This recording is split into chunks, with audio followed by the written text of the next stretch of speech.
Senator شہادت عوان صاحب، عوام کی اکثریت یہی چاہتی ہے کہ یہ جو بھی معاملہ ہے، مذاکرات اگر شروع ہو گئے ہیں تو مذاکرات کامیاب ہو جائیں اور پیسفلی مسئلہ ریزالو ہو جائے، اور مذاکرات میں پنجاب گورنمنٹ اور وفاقی حکومت کے نمائندے شامل ہوں گے۔ لیکن مسئلہ جو ہے وہ تو ملک گیر ہے۔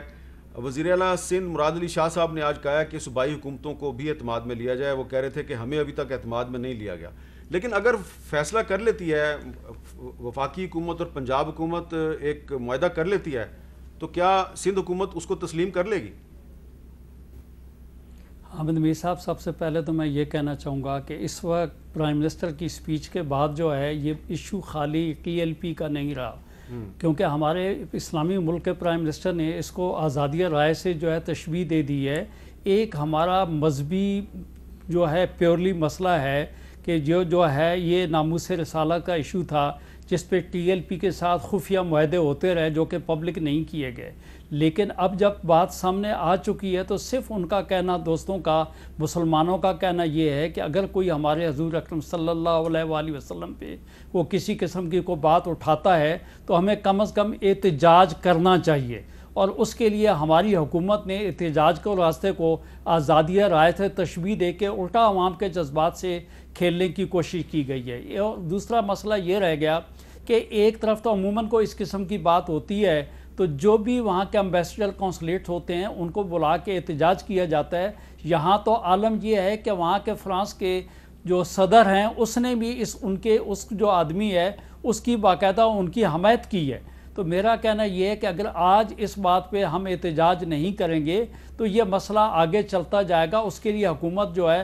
مؤثر قسم کے احتجاج کے لیے ایک تو لائحہ عمل بنائے، اس کے لیے تمام پارلیمنٹیرین اور پوری ملک اور قوم کو اعتماد میں لے، نمبر ایک۔ نمبر دو، دوسری صورتحال جو آپ نے یہ رہ گئی کہ سب لوگوں کو اعتماد میں، سندھ کو، تمام یہاں مسلمان کی میں تو بات کرتا ہوں، تمام صوبوں کو، تمام مسلم امہ کو جو ہے اعتماد میں لے۔ باقی بات یہ رہے گی کہ حکومت کی نااہلی تو آپ کے سامنے ہے کہ ایک دن ہمارے دشمن ملک کے ساتھ جو ہے وہ کپاس، گندم، چینی کی بات کرتی ہے، سیکنڈ ہے اس سے مڑ جاتی ہے۔ تو یہاں پہ بھی یہ ہے کہ اگر ایک طرف انہوں نے کہا کہ یہ تنظیم ایک عرصے سے جو ہے دہشت گردی کر رہی ہے، اور آج کہتے ہیں ان کے ساتھ مذاکرات کر کے ہمارے اقتدار کو طول ملے، ہمیں امن کے ساتھ ڈسٹرب نہ کریں، وہ خود اگر کسی قسم کا جو ہے ہنگامہ کریں، احتجاج کریں، کنٹینر پہ رہیں تو وہ جائز۔ اور کوئی اگر مسلمان اپنے مذہب کی خاطر اگر کوئی احتجاج کرتے ہیں تو وہ کہتے ہیں جی کہ یہ جو ہے نا یورپین کنٹریز جو ہیں اس سے ناراض۔ اب میرا صرف یہ کہنا یہ ہے، اب میں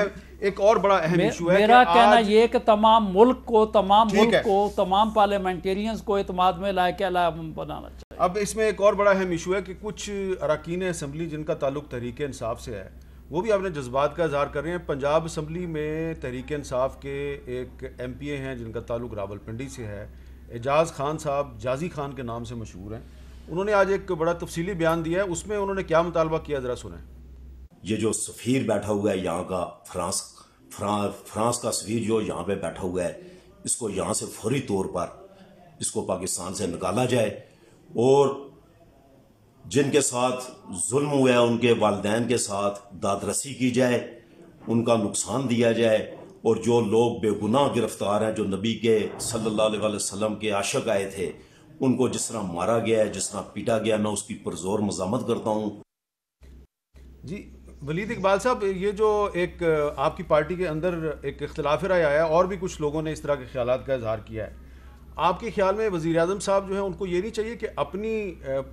پارٹی کے ایم این اے، ایم پی ایز اور سینیٹرز کو بلائیں اور ان کو بھی اعتماد ملے؟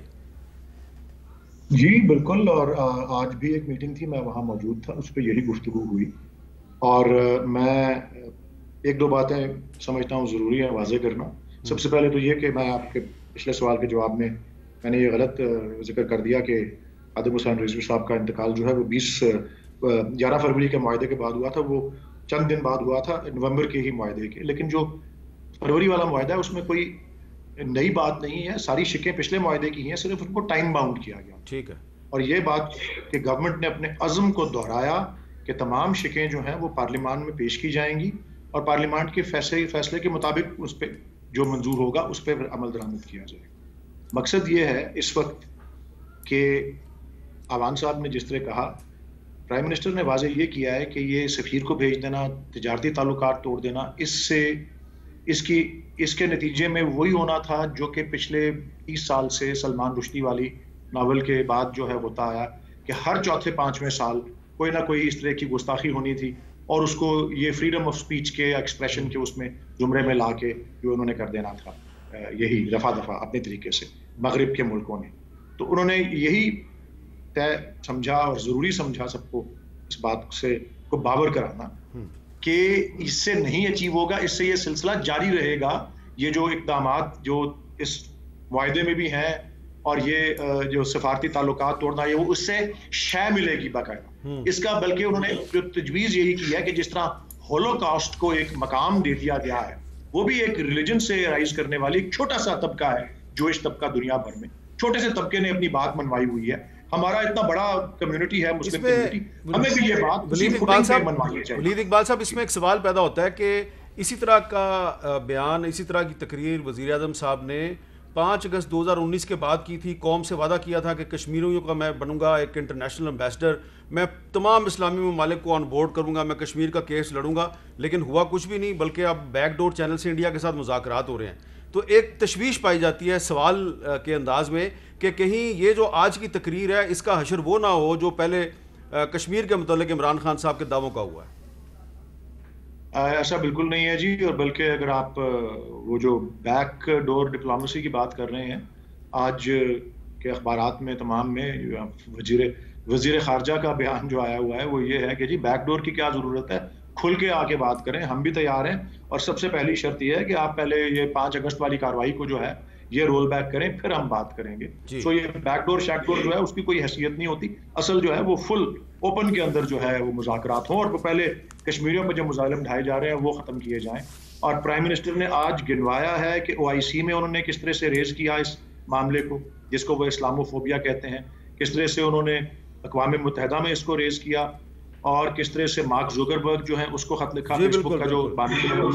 وہ سارا کسی اور سربراہ مملکت یا سربراہ حکومت نے اس سطح پر اس معاملے کو نہیں اٹھایا. تو نبی کریم کی شان کی گستاخی، کتنے لوگوں نے جواب دیے خطوں کے، اثر کیا ہوا، ہم یہ جاننا چاہتے ہیں. ایک اور بھی بات کی ہے وزیر اعظم صاحب نے اپنی تقریر میں، وہ بڑی اہم ہے. انہوں نے JUI کا ذکر کیا ہے، مولانا فضل الرحمان کا ذکر کیا ہے، اور